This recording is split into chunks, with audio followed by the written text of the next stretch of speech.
कुटुंब का उत्तरदायित्व। कुटुंब हृदय की जन्मभूमि है। कुटुंब में एक देवता है जो सहानुभूति, संवेदना, मधुरता और प्रेम का गुप्त प्रभाव अपने में रखता है। जिस देवता के प्रताप से हमें अपने कर्तव्य बहुत या भारी और अपने कष्ट तीक्ष्ण या कटु मालूम नहीं होते।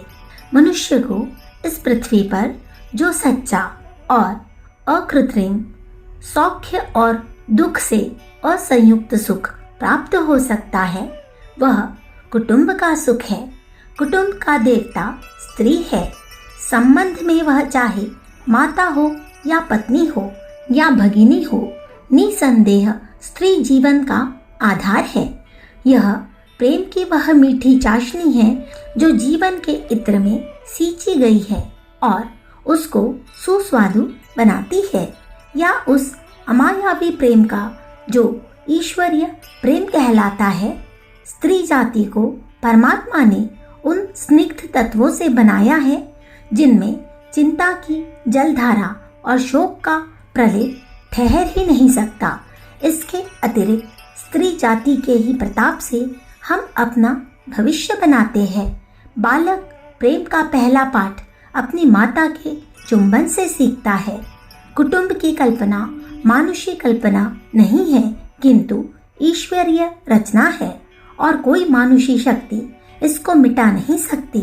जन्मभूमि के समान, किंतु इससे भी बढ़कर कुटुंब हमारी सत्ता का एक मुख्य अंग है।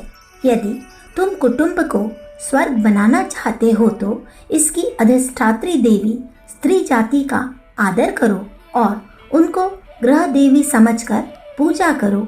उनको केवल अपने बनावटी सुख और तुच्छ उपासना पूर्ति का उपकरण न समझो, किंतु वे एक दैवी शक्ति है जो ईश्वर की सृष्टि को सुंदर और मनोरम बनाने वाली है और तुम्हारे मस्तिष्क व हृदय को बल पहुंचाने वाली है। स्त्रियों पर विशेषता रखने का यदि कोई कुसंस्कार तुम्हारे मस्तिष्क में बसाया हुआ है तो उसे निकाल दो। हम पुरुष स्त्रियों के साथ बड़ा अनुचित और उद्दंड बर्ताव करते आए हैं और इस समय तक कर रहे हैं। हमें इस अपराध की छाया से भी दूर रहना चाहिए, क्योंकि ईश्वर के समीप कोई अपराध इससे अधिक उग्र नहीं है। यह मानव जाति के एक कुटुंब को दो भाग में विभक्त करके एक भाग पर दूसरे की अधीनता स्वीकार करना है। परमपिता ईश्वर की दृष्टि में स्त्री पुरुष का कोई भेद नहीं है। इन दोनों से केवल मनुष्य की सत्ता का परिचय मिलता है।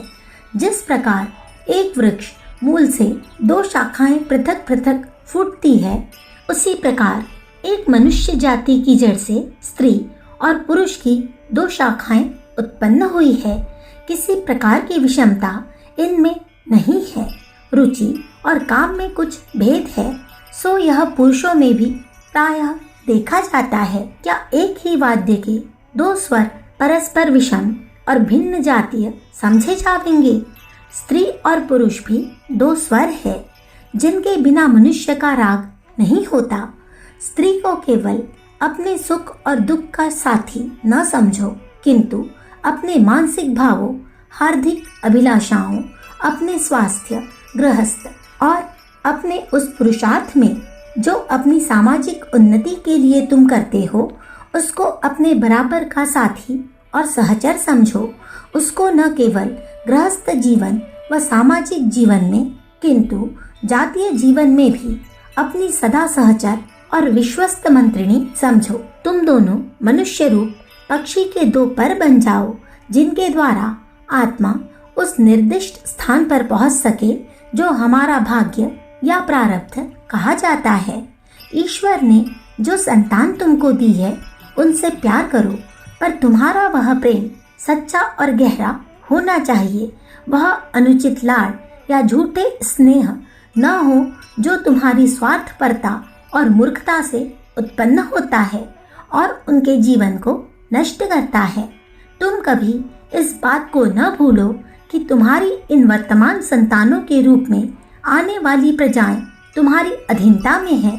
इसलिए इनके प्रति अपने उस कर्तव्य का जो ईश्वर ने तुमको सौंपा है और जिसके तुम सबसे अधिक उत्तरदाता हो, पालन करो।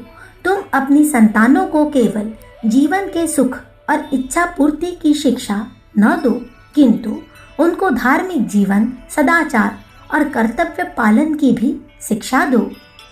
इस स्वार्थमय समय में ऐसे माता पिता विशेषतः धनवानों में विरले ही मिलेंगे जो संतान की शिक्षा के भार को जो उनके ऊपर है ठीक ठाक परिमाण में तौल सके।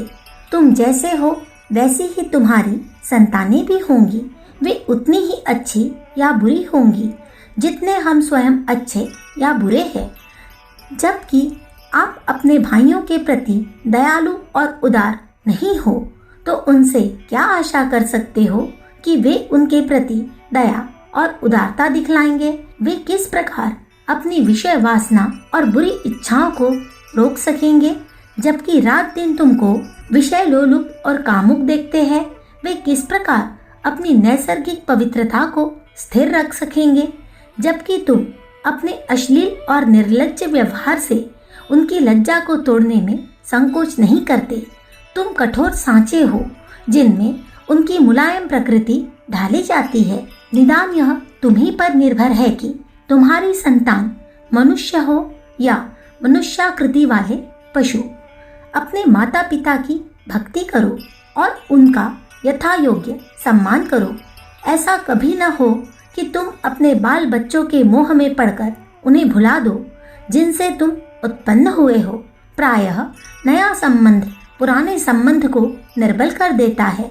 होना तो यह चाहिए था कि यह संबंध उस प्रेम की जंजीर की एक और कड़ी बन जाता जो कुटुंब की 3 पीढ़ियों को मिलाकर एक करती है।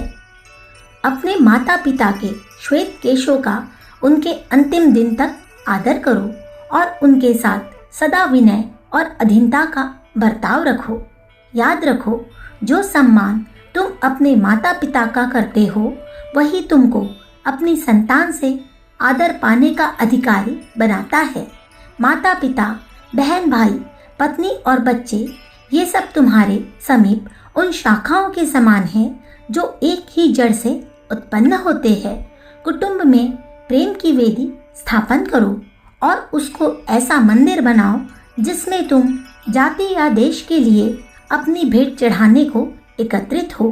कठोर समय में भी तुम्हारा मन प्रसन्न और आत्मा बलयुक्त होगा, जो प्रत्येक परीक्षा में तुम्हें सहारा देगा और अंधेरी से अंधेरी विपत्ति में तुम्हारे आत्माओं को ईश्वरीय प्रकाश की एक झलक दिखलाकर ढाढ़स देगा। कुटुंब में प्रेम की वेदी स्थापन करो और उसको ऐसा मंदिर बनाओ जिसमें तुम जाति या देश के लिए अपनी भेंट चढ़ाने को एकत्रित हो। अखंड ज्योति, सितंबर सन 1945, पृष्ठ संख्या 12-13। हमारे YouTube चैनल विचार क्रांति दूत अखंड ज्योति पत्रिका को सब्सक्राइब करें एवं अगली वीडियोस प्राप्त करने के लिए बेल आइकन दबाएं। धन्यवाद।